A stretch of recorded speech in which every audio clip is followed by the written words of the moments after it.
হরে কৃষ্ণ বন্ধুরা, রাধে রাধে।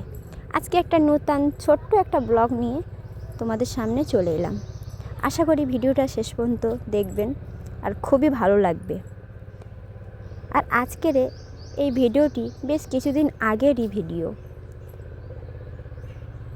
ব্যস্ততা থাকার কারণে কোনো লং ভিডিও পেশ করতে পারিনি। সেই দিন ছিল প্রচণ্ড ঠান্ডা।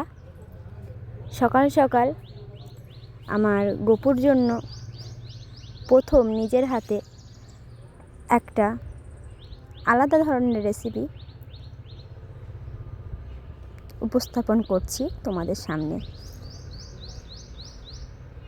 ভিডিওটি শেষ পর্যন্ত দেখতে থাকুন, বুঝতে পারবেন কি বানিয়েছি, কি নিবেদন করব গপুকে।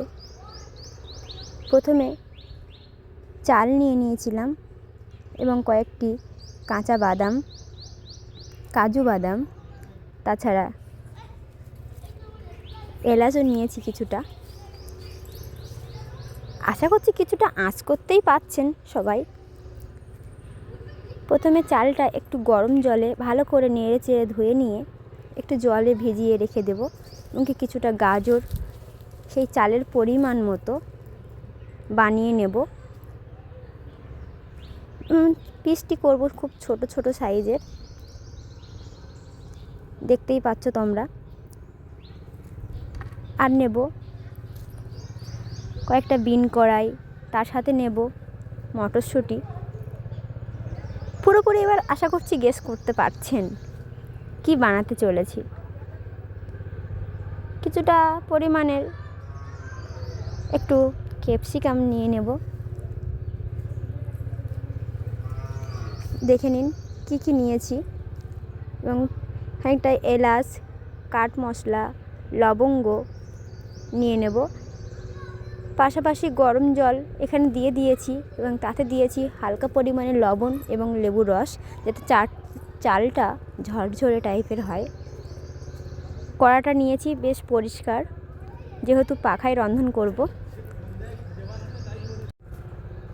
কড়াটা একটু আঁচ হয়ে গেলেই ভালো করে মুছে নিয়ে খানিকটা পরিমাণের তেল দিয়ে দেব, যেটা সাদা তেল আমরা বাংলায় বলি, বা তাতে কিছুটা ঘিও দিয়ে দেব।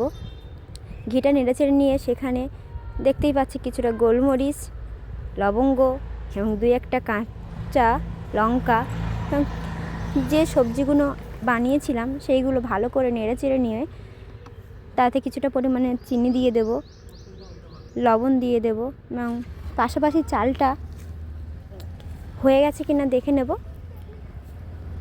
চালটা কিছুটা শক্ত থাকাকালীন লাবিয়ে নেব।